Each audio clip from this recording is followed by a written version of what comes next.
All right, folks, let's do number 53. And I got to be honest, I like the red problems because the hard problems are pretty fun. So let's do this.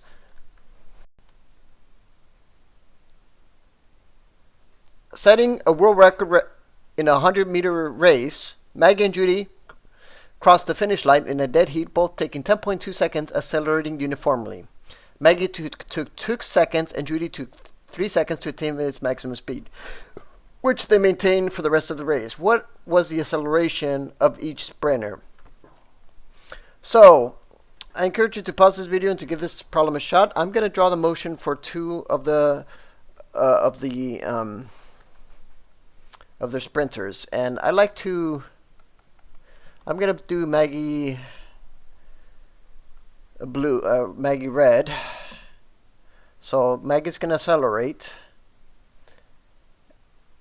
and then it's going to travel at a constant speed. And the same thing with Judy. So one of them is going to take longer. And in fact, let me fix this. So the motion is going to look something like this. And this is going to be the D. D being 100 meters. And both of them takes specifically at cross the finish line at 10.2 seconds. So that's going to be T. I'll call it T1 as the final. And I'm going to call this the, and Maggie, it took specifically, the time it took for Maggie, 2 seconds. So I'm going to call T Maggie and T of Judy as my variables. So Maggie took 2 seconds to attain its maximum speed. Judy specifically took 3 seconds. Right there, folks. That's all you need.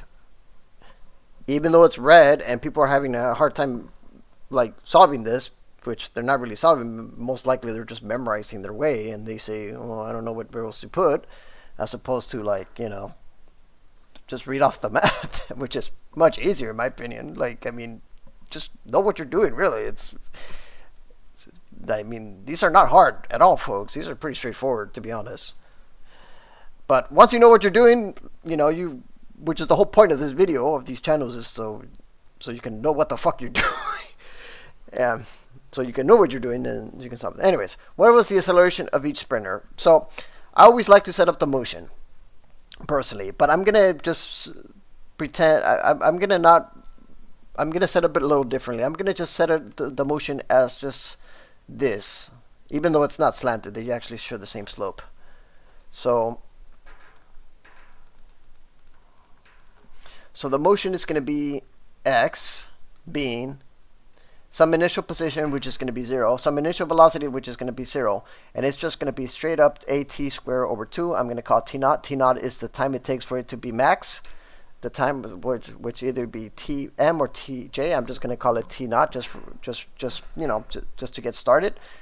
So that motion is going to be from 0 to T naught. Once it attains its maximum speed, then the new motion graph is really just going to be whatever that V final max is, which is just going to be a T naught, whatever that is, times the time interval between T minus T naught. T naught being T to T1. T1 being the time it takes for it to be D. So I guess we're done. I guess that's really it. So right when it travels A, D, we don't know. I think this is correct. Oh, I forgot to add one more little thing. I was so close. Okay. The other part, we need to add the initial position T. So yeah, so yeah, x is not just this equation. It's actually the initial position, the distance it travels to attain its maximum speed, added to the constant velocity over the difference between the time intervals. Okay. So once you have that, then this would be T over 2,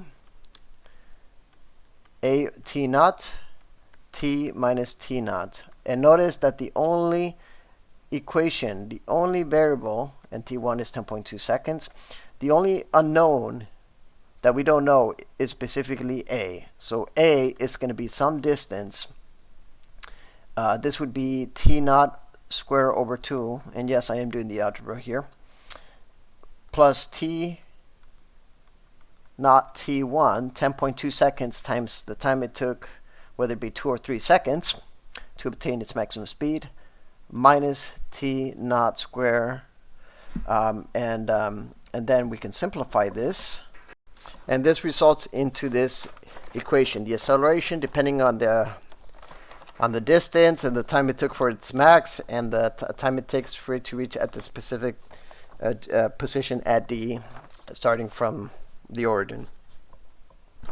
And that's all, folks. That's really it. That's all you need. It's pretty easy, if you ask me. So let's solve it. Let's actually solve what they're looking for. So the question is asking, what is the acceleration of each sprinter? So A of Maggie is really just going to be 100 meters. T1 is just going to be 10.2 seconds times. In fact, let me not worry about these. So these are the values here, folks.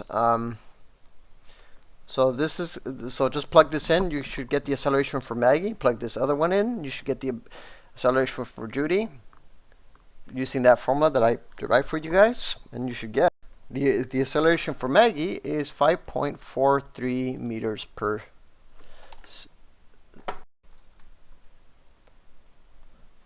second squared. The acceleration for Judy would be 3.83 meters per second squared, and that's exactly what I got. So fantastic. So that's part A. We are done.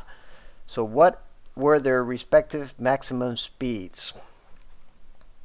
Their maximum speeds is basically, well, we already got the acceleration, so all we have to do is take the acceleration multiplied by the time t naught, or in this case 5.43 meters per second square. That's the acceleration of Maggie in the course of 2 seconds. That's the maximum speed for Maggie. That's going to equal that. The maximum speed for Judy is really just going to be 3.83 meters per second square, which took 3 seconds for her to attain its maximum speed. You just plug those in there. So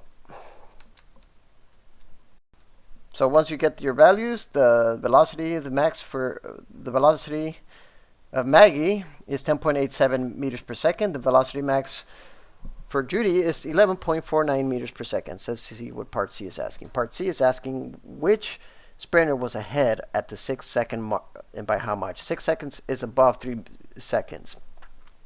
So what we're going to do, folks, is we're going to use the equation, this equation right here, AT naught. In fact, I encourage you to find out what that position is. In fact, let's do that. That's going to be the position for the x of Judy and the x of Maggie. Let's find out what those are, so we don't, have to worry about that. But that's going to be the position for Maggie. That's going to be the initial plus AT naught, which is either of these two values, over t minus t naught. So we're going to check those two variables. So these are the actual values, folks, if you guys like to put it in there. So 10.87 is going to be here, and 17.24 is going to be there. It's actually higher than, so